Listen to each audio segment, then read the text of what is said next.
দেখিছেনে আজি লোকেল মুৰ্গী মাংস বনাম কি খবৰ আপোনালোকৰ নিশ্চয় ভাল আমিও ভালে আছো আপোনালোকৰ আশীৰ্বাদত আজি এটা সুন্দৰ ৰেচিপি লৈছো লোকেল মুৰ্গীৰ মাংস চাহ ভাজি বনাম এতিয়া মুৰ্গীটো ভালদৰে বাছি লওঁ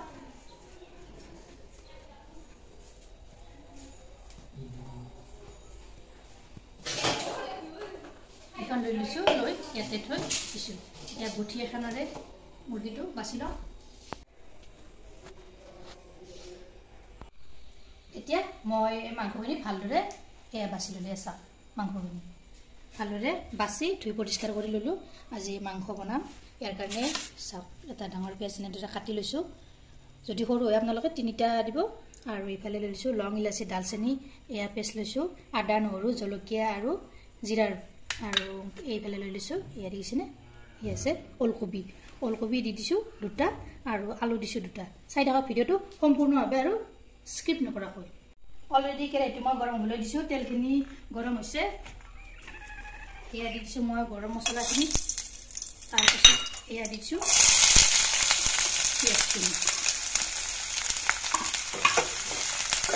পিঁয়াজখিনি অলপ ৰংচুমুৱা হ'বলৈ দিম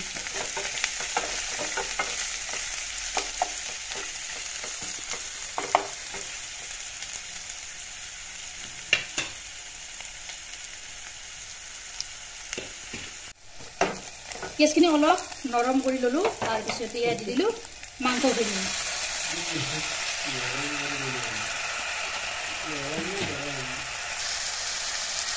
তাৰপিছত দিলো আদা নহৰু পেষ্টখিনি এইফালে দি দিছো নিমখ এচামুচ তাৰপিছত দি দিছো হালধি গুড়ি এচামুচ এইফালে দিছো জিৰাৰ গুড়ি আধা চামুচ তাৰপিছত ধনিয়াৰ গুড়ি আধা চামুচ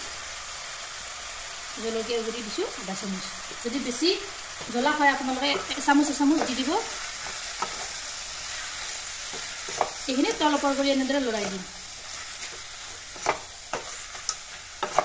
খুব সহজ পদ্ধতিৰে এই মাংসৰ তৰকাৰী বিধ বনাব পাৰি খুবেই হেল্ডি হয় লোকেল মুৰ্গীৰ মাংস তল ওপৰ কৰি লৰাই দি দিছো দি ইয়াতে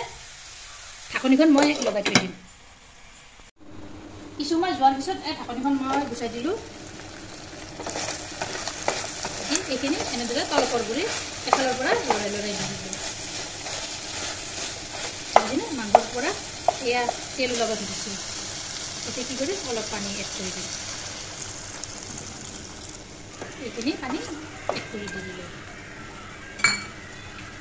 তাৰপিছত এয়া দি দিলোঁ মই ফুলকবি আৰু আলুখিনি দি দিলোঁ ইয়াৰ ওপৰত এনেদৰে দি থৈ দিলোঁ তাৰপিছত আৰু ঢাকনিখন লগাই থৈ দিম ইয়াৰ ঢাকনিখন মই গুচাই দিলোঁ দেখিছেনে এয়া পানীখিনি এয়া নাইকিয়া হৈ গৈছে এইখিনি পানী ইয়াতে আৰু পানী এড কৰি দিম এয়া পানী এড কৰি দি দিছোঁ যিহেতু জোল বনাম লোকেল মুৰ্গীৰ মাংস জ্বলে খাব লাগে ইয়াৰ মাংসৰ উপকাৰী নহয় জলখিনিৰে বেছি উপকাৰ আছে এতিয়া এইখিনি মই আৰু 10 মিনিট সময় ভালদৰে উতলাম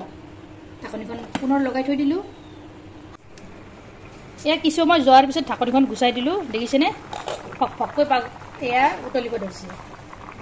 আৰু এনেদৰে উতলিব দিম মই দেখিছেনে কি ধুনীয়াকৈ উতলিব ধৰিছে এইফালে মোৰ আলুখিনিও সিজিব ধৰিছে এইফালে ফুলকবিখিনিও সিজিব ধৰিছে এতিয়া আৰু ভালদৰে উতলিব দিম আৰু 5 মিনিট সময় উতলাম যিমানে উতলাব আঞ্জা সিমানে সোৱাদ হ'ব এই বাহিৰৰ দৃশ্যটো অলপ দেখুৱাই দিছোঁ দিয়ক যিহেতু কিটচেনৰ সন্মুখফালে আপোনাৰ পুখুৰীটো আছে এয়া 10 মিনিট সময় মই ধুনীয়াকৈ উতলালোঁ যিহেতু জোল বনাম এনেদৰে মই ৰাখি দিম ইয়াতে এটা আচল ইনগ্ৰিডিয়েণ্টছ দিম মই ইয়াৰে এয়া হৈছে লং ইলাচি এয়া দালচেনি এনেদৰে মিক্সিত পিচি থৈ দিছোঁ ফ্ৰেছ বস্তু দিলে এটা সোৱাদে বেলেগ মছলা পাতি আপোনালোকে ফ্ৰেছ দিবচোন আঞ্জাখন খাবলৈও সোৱাদ লাগে বঢ়িয়া হয় এনেদৰে লৰাই দি মই নমাই থৈ দিলোঁ এয়া হৈ গ'ল ভিডিঅ'টো ভাল লাগিলে লাইক কৰিব শ্বেয়াৰ কৰিব কমেণ্ট কৰিব আৰু মোৰ চেনেলত যদি প্ৰথমবাৰ আহিছে তেনেহ'লে চেনেলটো ছাবস্ক্ৰাইব কৰিব লগতে ফেচবুক পেজতো ফ'ল' কৰিব ধন্যবাদ আকৌ এটা নতুন ৰেচিপিৰে সৈতে লগ হ'ম আজিলৈ আহিছোঁ